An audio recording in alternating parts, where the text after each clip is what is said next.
ఇప్పుడే country delight యాప్ని download చేసుకోండి. Download the country delight app now. ప్రస్తుతం మనతో పాటు లైవ్ కాల్లో అందుబాటులో ఉన్నారు ఆంధ్రప్రదేశ్ హైకోర్టు అడ్వకేట్ రజనీ గారు. ఆమెతో మాట్లాడదాం. ఎందుకంటే ఆపరేషన్ సింధూర్ ఇద్దరు మహిళలతో సక్సెస్ఫుల్గా చేసింది భారత ప్రభుత్వం. అందుకోసమే లేడీ అడ్వకేట్తో మాట్లాడదాం. నమస్తే అండి రజనీ గారు. నమస్తే నిరుపమ గారు. చాలా మంది ఉద్దండులు ఉన్నా కూడా ఇద్దరు మహిళలు ఆపరేషన్ సింధూర్ని సక్సెస్ఫుల్గా తీసుకెళ్లారు. ఒక మహిళగా మీకేమనిపిస్తుంది? మీరేం చెప్తారో చెప్పండి. 100% దీని గురించి ఖచ్చితంగా మహిళలే మాట్లాడుకోవాలండి. ఎందుకంటే గతంలో పాకిస్తానీ తీవ్రవాదులు భారతదేశం మీద ఈ కాశ్మీర్ పరిసర ప్రాంతాలు పెహల్గాం మీద దాడి చేసినప్పుడు ఆడపిల్లలు ఆడవాళ్ళు బలహీనులని చెప్పి వాళ్ళని చంపకుండా వదిలేసి వాళ్ళ కళ్ళ ముందు వాళ్ళ భర్తల్ని చంపి వాళ్ళకి చావు దెబ్బ కొట్టినటువంటి పాకిస్తాన్ అడిగినా కూడా మీరు పోయి మోడీకి చెప్పుకోండి, మేము మిమ్మల్ని చంపట్లేదు, మేము మోడీకి చెప్పడం కోసం మిమ్మల్ని వదిలేస్తున్నాం అని చెప్పి మరీ చంపారు హస్బెండ్స్. వాళ్ళని చంపడం కూడా వేస్ట్ అనుకున్నారండి. లేడీస్ ని చంపడం కూడా వృధా, వీళ్ళు ఏమీ చేయలేరు, వీళ్ళు హార్తనాదాలు పెట్టుకొని మోడీ గారికి చెప్పుకుంటారన్న ఉద్దేశంతో వాళ్ళని చంపకుండా వదిలేసినారండి. కానీ ఎవరైతే ఆడవాళ్ళని బలహీనులుగా భావించినటువంటి పాకిస్తానీకి ఈ రోజు చావు దెబ్బ కొట్టబోతుండి ఇద్దరు మహిళలండి. వాళ్ళు ఒక్కొక్కళ్ళు ఒక్కొక్క దాంట్లో నిష్ణాతులైన వాళ్ళని తీసుకొని ఈ రోజు వాళ్ళ సమక్షంలో ఈ పెద్ద మెరుపు దాడిని ఏదైతే అనలైజ్ చేస్తున్నారో పెద్ద పెద్ద నిష్ణాతులైనటువంటి రక్షణ శాఖ మంత్రులు ఉన్నారు, ఇంకా కమాండర్లు ఉన్నారు, ఆర్మీ చీఫ్లు ఉన్నారు. వీళ్ళందరూ కూడా ఈ ఆడవాళ్లతో చేపిస్తూ, ఈ ఇద్దరు మహిళలతో చేపిస్తూ ఆపరేషన్ సింధూర్ అంటూ మీ సింధూర తిలకాన్ని తుడిపేసిన వారికి మీరే రక్త సింధూరాన్ని మార్చండి, రక్త సింధూరాన్ని పెట్టండి అంటూ ఈ రోజు వారిద్దరిని వెలుగులోకి దింపడం జరిగిందండి. నిజంగా మేము ఎవరా వీళ్ళు అని ఆలోచించి అసలు ఇప్పటి వరకు వీళ్ళని మేము అంటే ఆర్మీ చీఫ్ లో రక్షణ శాఖ మంత్రినే చూసినాం, కానీ వీళ్ళెవరో మనకు తెలీదు. కానీ వీళ్ళ గురించి తెలుసుకునే కొద్దీ తెలుసుకోవాలన్నంత సబ్జెక్ట్ అయితే ఉందండి. గతంలో ఏదైతే కల్నల్ గారు ఉన్నారో ఆవిడ ఒక ఆర్మీకి సంబంధించినటువంటి 18 దేశాలు పూణేలో ఒక ఆర్మీ కమాండర్స్ మీటింగ్ జరిగినప్పుడు కేవలం ఒక భారతదేశం నుంచి ఒక మహిళ మాత్రమే, అంటే 18 దేశాల వాళ్ళ ఆర్మీ చీఫ్లు పెట్టుకున్నారండి. కానీ ఒక భారతదేశంలో మాత్రం ఈవిడ మాత్రమే ఆ ఆర్మీ ఎక్సర్సైజ్ 18 మొత్తం కండక్ట్ చేశారంటే అంటే ఈవిడ ఎలా చేస్తుంది అంటే లేడీస్ భారతదేశంలో భరత మాత భూదేవి ప్రతిదీ స్త్రీతోనే స్టార్ట్ అవుతున్నప్పుడు ఇంత గొప్ప మహత్తర యుద్ధం, ఇంత గొప్ప సమాధానం కూడా ఇద్దరు మహిళలతో చెప్పించడం అనేది నిజంగా భరతమాతకి నిజంగా గర్వకారణం అండి. తొలగిన సింధూరాన్ని మళ్ళీ మీ మహిళలతోనే దిద్దిస్తాను అంటూ ఈ రోజు మోడీ గారు తీసుకున్న నిర్ణయానికి నిజంగా ప్రతి ఒక్కరూ లాల్ సలాం చెప్పాల్సిందేనండి. ముఖ్యంగా ఈ ఆర్మీ కమాండర్స్ ఎవరైతే ఉన్నారో, లేకపోతే ఏదైతే ఇంకొక ఆవిడ ఏదైతే సింగ్ అండి, ఆవిడైతే ఒక వైమానిక దళానికి త్రిదళాలలో వైమానిక దళం అనేది చాలా ఇంట్రెస్టింగ్ అండి. హై రిస్క్ ఫ్లయింగ్, ఆ హై రిస్క్ ఫ్లయింగ్ లో ఆవిడ ఎక్స్పర్ట్ అట. నడపటంలో ఆవిడని మించిన వాళ్ళు లేరట యుద్ధ విమానాలు నడపటంలో. అంటే దాంట్లో నేర్చుకోవడం అనేది ఎంత ఉంటుందో, వచ్చి సబ్జెక్ట్ రావడం అనేది ఎంత ఉందో, కానీ ప్రాణాలకు తెగించి పోరాడగల యోధులు ఎప్పుడు ఆడబిడ్డలేనండి. చాలా ఎప్పుడన్నా చిన్న చిన్న గొడవలు వచ్చినా, చిన్న చిన్న ఇబ్బందులు వచ్చినా మీరు లేడీస్ మీరు తట్టుకోలేరు అంటారు. కానీ నవమాసాలు మోసే కన్న తల్లి పడే నెప్పుల ముందు ఇక ఏ మగవాడు ఎంత నెప్పులైనా వృధానేనండి.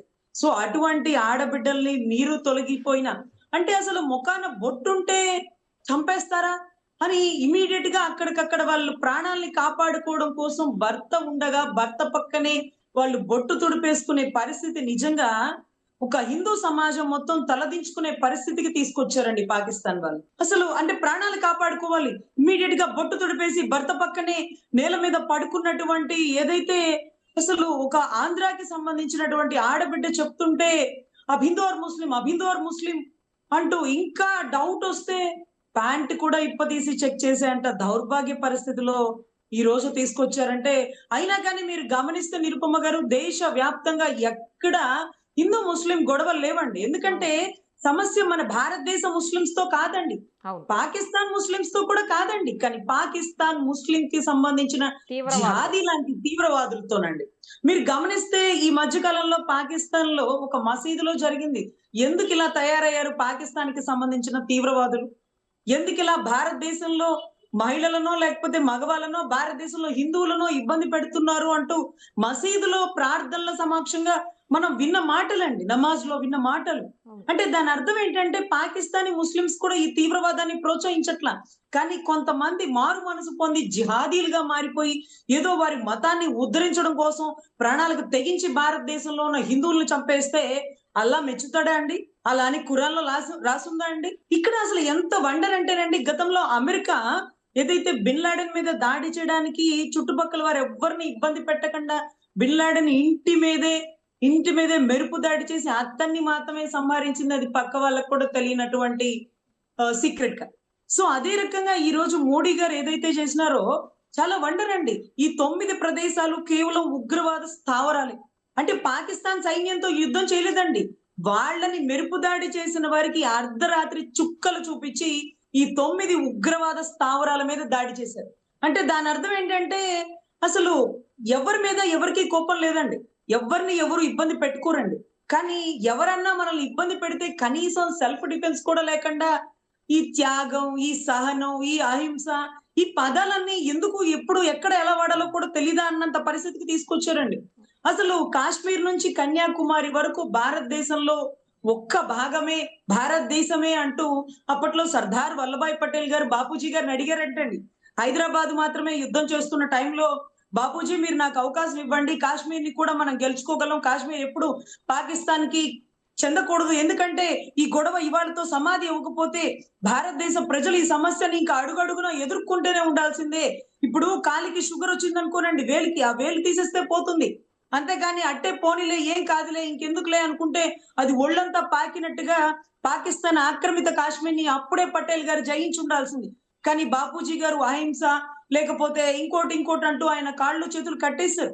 ఈ రోజు పటేల్ గారి ఉగ్ర రూపం దాల్చి మోడీ గారు వచ్చారేమో అనిపించిందండి. ఇక నుంచి ఈ గొడవలు ఉండవు, ఇక్కడితో సమాధి అయిపోతాయి. ఈ రోజు ఐక్యరాజ్య సమితి వచ్చినప్పటికీ మేమేమీ వాళ్ళతో యుద్ధం చేయలేదండి, వారే ఆయుధాలు లేనటువంటి భారతదేశ సివిలియన్స్ మీద పాపం దేశం చూడడానికి కాశ్మీర్ మనది అనే నమ్మకంతో వచ్చినటువంటి భారతదేశ సిటిజన్స్ మీద వారు మెరుపు దాడి చేసి హిందువా ముస్లిమా అని అడిగి మరి ప్రాణాల్ని హతం చేసినారు. సో ఇటువంటి పరిస్థితుల్లో యుద్ధం అనేది అనివార్యం, ఇక ఖచ్చితంగా జరగాల్సిందే. ఇక్కడ ధర్మం, న్యాయం, చట్టం అనేది ఏవి ఉండవండి. ఇంత దారుణమా? ఉలిక్కి పడుతున్నారు, నిద్రలో భయపడిపోతున్నారు, భర్త యాక్సిడెంట్ లో చనిపోవడం, అనారోగ్యంతో చనిపోవడం, ఇంకోటి చూస్తున్నారు. కళ్ళ ముందు హిందువైన పాపానికి చచ్చిపోవాలా? హిందువు అయితే మేము చచ్చిపోవాలా? హిందువు అని చెప్పే ధైర్యం లేదా? భర్త బతికుండగా భర్త ముందు సింధూరాన్ని తుడపాలా? ఆ తుడిపిన సింధూరాన్ని 2 మహిళలతో ఈ రోజు రక్త తిలకం, సింధూర తిలకం దిద్దిస్తూ ఈ రోజు పాకిస్తాన్ ఉగ్రవాదుల మీద మాత్రమే మెరుపు దాడి చేస్తున్న మోడీ గారికి నిజంగా భారతదేశంలో మహిళలు మొత్తం పాదాభివందనం చేస్తామండి. ఎందుకంటే అసలు ఇది ఊహించుకుంటేనే మాకు రోమాలు నిక్కబొడుస్తున్నాయండి. అయితే యుద్ధం, పోతే పోతాం ప్రాణాలు, కానీ ఇక కాశ్మీర్ ని మనం పోగొట్టుకోకూడదు. ఎందుకంటేనండి ఆది శంకరాచార్యుడు కాశ్మీర్ నుంచి కన్యాకుమారి వరకు ఆయన 3-4 సార్లు పాదయాత్ర చేస్తున్న ప్రతిసారి ఆయన అనేవారు, భారతదేశంలో బౌద్ధిజం కంటే హిందూయిజం ఎక్కువగా ఉండాలి, హిందూయిజాన్ని ప్రోపకండ కోసమే కేవలం ఆది శంకరాచార్యుడు జన్మ అనేది ఉద్ధరించబడింది అంటూ జైష్టేశ్వర స్వామి ఆలయం ఉంటుందండి శ్రీనగర్ లో. అక్కడి నుంచి ఆయన పాదయాత్ర చేసిన ప్రతి అడుగు భారతదేశానిదే, భరతమాతదే.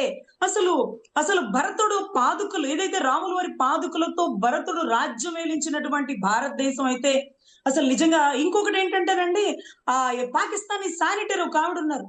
ఆవిడ అసలు ఎంత ఆశ్చర్యమో, ఒక ఆడదాని వల్ల యుద్ధాలు జరుగుతాయి అంటే నేనేమో మరి నమ్మలేదు.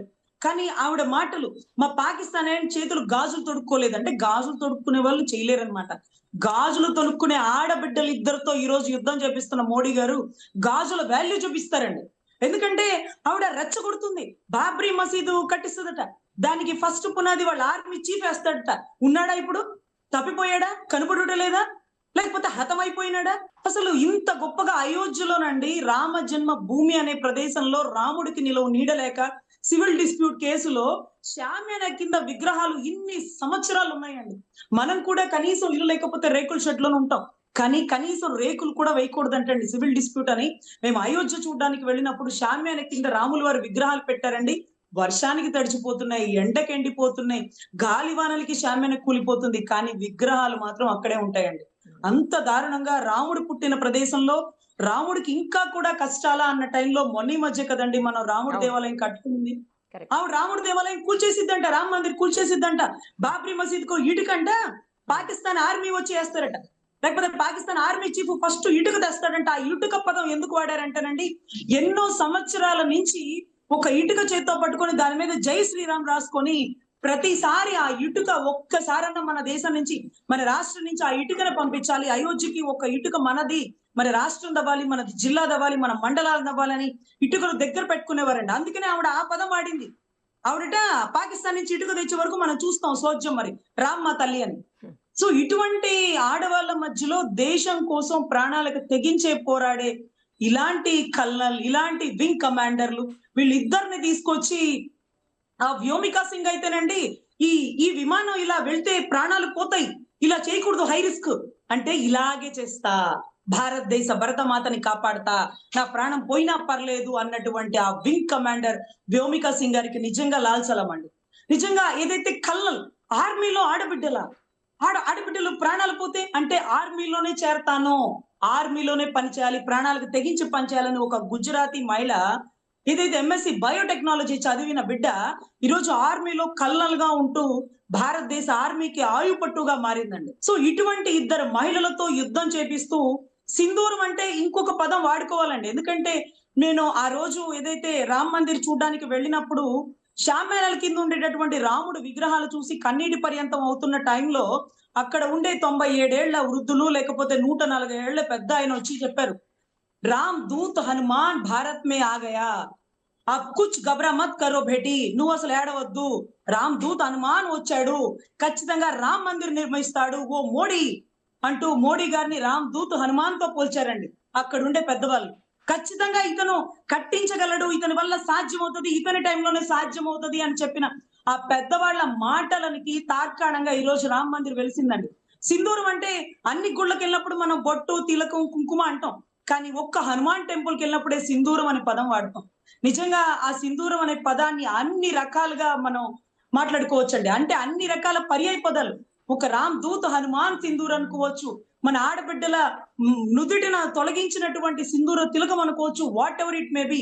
గాజులు తడుక్కున్నారా మా ఆర్మీ, పాకిస్తానీ ఆర్మీ అని మాట్లాడిన విర్రవీగిన శానిటరీ, ఆ శానిటరీ ఏదైతే పాపం పాకిస్తానీ ఆడబిడ్డ ఈ రోజు భారత మాత ఇద్దరు ఆడబిడ్డలు మీ పాకిస్తానీ తీవ్రవాదులకి మాత్రమే సమాధానం చెప్తారండి. ఎందుకంటే ఈ పదాన్ని ఎందుకు వాడుతున్నానంటేనండి, పాకిస్తాన్ ఆర్మీ మీద మనకు కోపం లేదు, పాకిస్తాన్ వాసుల మీద మనకి కోపం లేదు, కేవలం పాకిస్తానీ తీవ్రవాదుల మీద.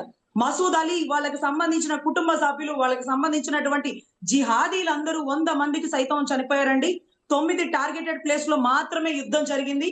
సో వీటిలో మనం ముఖ్యంగా చెప్పుకోవాల్సింది ఏంటంటే మళ్ళీ వైజాగ్ పరిసర ప్రాంతాల్లో దాడి జరిగే అవకాశం ఉండొచ్చు. ఎందుకంటే గతంలో కూడా 1971 లో కూడా పిఎన్ఎస్ గాజా ద్వారా వాళ్ళు వ్యోమానికి, అంటే వాళ్ళకు ఒక నావీ ఫోర్స్ ఏనండి, ఆ నావీ ద్వారా చైనా సపోర్ట్ తో తీసుకున్న నావీ ద్వారా ఈ ఐఎన్ఎస్ ఏదైతే ఈ పిఎన్ఎస్ గాజా ద్వారా తీసుకొచ్చారండి. కానీ అక్కడ మన ఐఎన్ఎస్ విక్రాంత్ మీద దాడి చేయించడానికి కోసం చేసినటువంటి ఘటన, కానీ దాన్ని భారతదేశ నావీ తిప్పికొట్టి దాన్ని అక్కడే తుదిముట్టించిందండి. సో ఇదే రకంగా అందుకే హై అలర్ట్ ప్లేసుల్లో హైదరాబాదు, వైజాగ్ ఎందుకు చెప్తారంటేనండి, నావీ ప్లేసుల్లో ఏదైతే గతంలో పవన్ కళ్యాణ్ గారు అంటారు చూడండి, సీజ్ ద షిప్ అన్నప్పుడు ఈ షిప్ లో బియ్యం మాత్రమే కాదు, ఏదైతే ఉగ్రవాదులు కూడా వచ్చే అవకాశం ఉంటది, అన్యాక్రాంతంగా ప్రవేశించడానికి ఇదొక్కటే మార్గం అనే రకంగా అన్నారు చూడండి. సో అదే మాదిరిగా వైజాగ్ పోర్టు, కాకినాడ పోర్టులు కొన్ని ప్రదేశాల్లో కొంచెం చాలా అలర్ట్ గా ఉండాలండి. గతంలో గోల్కొండ చాట్ ప్లేస్ కానీ, లుంబిని పార్క్ కానీ జనాలు పాపులేషన్ ఎక్కువ ఉండే ఏరియాలో కూడా జరిగే అవకాశాలు ఉండవచ్చండి. ఎనీవే యుద్ధానికి సిద్ధమయ్యాం, కాశ్మీర్ ని కోల్పోము.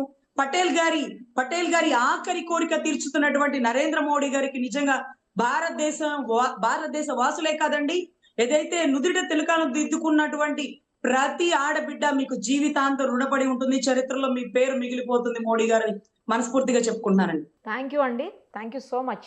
సుమన్ టీవీలో మీ పర్సనల్ అండ్ బిజినెస్ ప్రమోషన్స్ కోసం కింది నెంబర్కి కాంటాక్ట్ చేయండి.